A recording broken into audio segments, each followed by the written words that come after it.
from the National Review. Ooh. John Kerry says the First Amendment is getting in the way of online censorship. I think he was saying more than just that. John Kerry says, our First Amendment stands as a major block to the ability to be able to hammer disinformation out of existence. What we need is to win the right to govern by hopefully winning enough votes that you are free to be able to implement change. Yo, he's outright saying if they win enough votes, they can get rid of the First Amendment. I wonder if this is predictive programming that a lot of folks talk about, because we see a lot of news articles lately, at least I've seen, about Constitution and how it's getting in the way of real democracy or getting in the way of them winning. So like this is that was the point. Yeah. The Founding Fathers intended that. Yeah. So now we got this guy coming up here saying that it's in the way. So it's all kind of leading to get the American people, at least in their team, to be okay with them of changing the Constitution, amending the First Amendment to suit their needs. I think Democrats don't really like social media. I remember that Axios article that said this election is particularly happening on a viral battlefield because a lot of conservatives are just better at being funny on the internet than they are. And to that end, he's saying, well, perhaps we need censorship to help us, rein in misinformation. I don't know if you guys saw Hillary Clinton's interview from the end of last week, but she was saying, well, the press is really under threat and it's so important, but also they need to get their messaging together. And they are really just, they're covering up for Donald Trump. I mean, she went to say, Donald Trump is attacking you and your freedoms are important to consistently critiquing the press. I mean, she's been pro censorship as well. And so there's this level of like paying lip service to the things they know they're supposed to, right? We're Americans, we like freedom of speech, so they're going to acknowledge it, but they're also saying, this is really getting out of control and you guys are not falling in line with the things that we want to be said. Too much freedom. Well, I think it is obvious, though, that social media is their biggest threat because you have people like Tim who have now 50,000 live people watching, and that equates to even more people watching it later, and that's powerful, right? So they can't control the narrative on Tim. They can't control the narrative on social media. So that is the biggest threat. So I think the only way to wipe that out is probably to get rid of the First Amendment. That... It sounds crazy, but I think that's like their end game. It's a huge nuisance for them. They have to do it, yeah. It's deeply inconvenient. And so, yeah, they're threatened by individuals being, now we're all journalists. And I think that's why they don't do as many kind of false flag or weird things, because now we all have a phone, so it's harder to do this. Look at this article from last week. See? Who wants to read it? I do. Is it time to torch the Constitution? No. Ridiculous. They say some scholars say that it's to blame for our political dysfunction and that we need to start over. Nope, you can leave. Wrong. Yeah, sorry. Wrong. But this was always the goal. And that's why I tell people national divorce is a big mistake.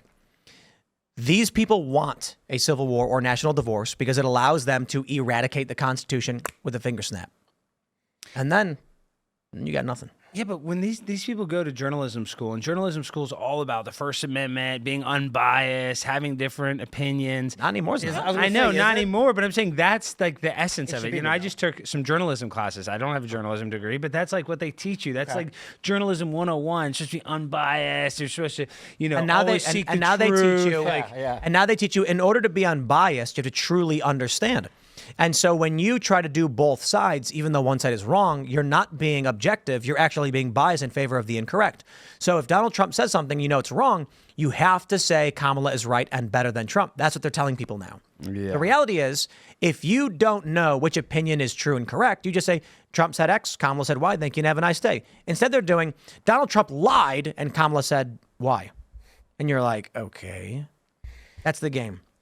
What's the most popular unbiased media source in your opinion, Tim? Probably Timcast.com. Yes, well, I know. It's and News. Primetime Alex Stein. I'm always going to be unbiased. No, but for real, we know the New York Times, that's the top of the top, I guess you'd say, in journalism, right? Allsides.com is really good because it just aggregates and then shows you the political leanings of each institution. Yeah. What do you think, Hannah Claire? Well, we can bring up the New York Times, which is interesting because that is in some ways the country's newspaper, right? Like it's hugely influential. On the other hand, they are not unbiased. I think there is a clear bias in their reporting.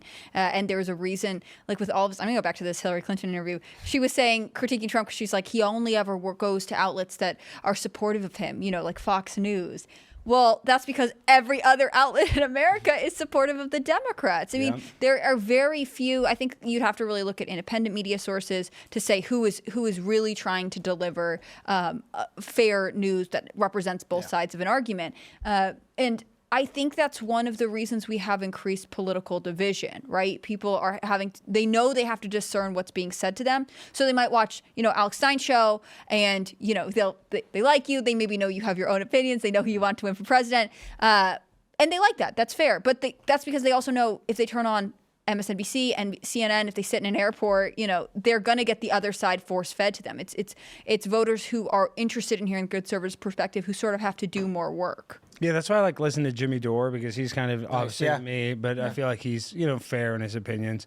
But I don't know. When it comes to our media, everything has some sort of angle, everything has some sort of bias, and human beings are not that smart. I say that all the time, sadly. I guess it's all relative, though. I mean, what do you mean human beings are of average intelligence? We weigh humans against humans. Yeah, but it's just like so easily swayed. I mean, all these people that are now supporting Kamala are acting like she wasn't the vice president for the past 4 years, like she's some sort of like she tweets, now I care about the border, yet we have Haitian people eating cats and dogs. Crime is through the roof. We have actually the only evidence we have is that people from the Congo were eating cats. Yeah. Regardless of who's eating cats, you saw it. Even Fox News said of the 400,000 people that we 660,000 criminals, 15,000 people we've let in the country that have a sexual assault conviction. Right. 13,000 at large have a homicide conviction. That is very scary. 20,000 robbers. Yeah, but I mean, they're at large. There are a lot of pending cases. We're letting molesters in our country, and nobody cares. Trump called it. We do care. Did Congress just vote against deporting them? Yeah. They're like, well, we can't. That's crazy. We got to be nice to everybody. I think that this is the thing. I think there are more Americans who have political fatigue that are like, you guys are both doing a bad job. Republicans, Democrats, things are unstable. Things are not good enough. And they are just kind of disenchanted with the way American politics works. I think a lot of them will vote for Trump. You see polls like this where they're like, the economy is the number one issue. I don't like Donald Trump, but this is really bad, and we think he would do better. It's not that they are looking for friends in the White House. It's that they're looking for solutions to like the crises that are facing their cities right now, like increased illegal immigration that often leads to more crime or longer waits at hospitals, the economic burdens that are going on because of inflation. Like these are real things that Americans are considering. They're kind of tired of this like pick our team politics. Yeah, I mean, now people are just dying of fentanyl overdoses. That's affecting like American citizens that are buying these drugs that are smuggled in by the cartel. And I don't know. I just feel like people are just kind of indifferent to it all. And I hope people go and vote for a candidate that actually cares about this country. Like I said earlier, you might not like Donald Trump, but Donald Trump, he loves himself, but he also loves this country. I don't think I can say the same for Kamala Harris. I don't think she loves America. And I don't even know if she has really any American pride, to be honest. That's why they want to make it a melting pot. They want to try to they fired my biological stepfather, Tucker Carlson, for this. But I do believe they're trying to kind of replace the majority here in this country and try to make them the minority. And I'm not trying to say that to be edgy. I just think that's obviously what's happening. What do you think the best way to cultivate love of America is right now? Because I agree with you. I think this is in part a cultural crisis. Well, what's sad is that the most American pride that I've ever felt or had in my life was September 11th, or really it was like September 12th, 2001, when all the football games came back on at every team. It sounds so cheesy. They were running out with the American flag. Everybody had an American flag in their yard. People loved this country, and it took a terrible disaster like that to get that American pride. And sadly, I think there has to be another disaster for us to ever kind of come together. And the pandemic didn't do it. The pandemic, not even close. Yeah. Nah, so it's going to have to be something. I don't agree.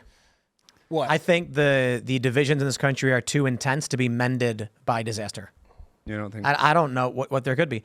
Like, after 9/11, this country was not really that well, there was deep divisions over Gore v. Bush, but it wasn't existential crises in that the differences between the parties was, sure, we are angry when our team, the candidate we wanted didn't win, but it was like tax policy and abortion. The culture war is what's killing us ever since it started. But now it's like the divisions we have in this country are existential.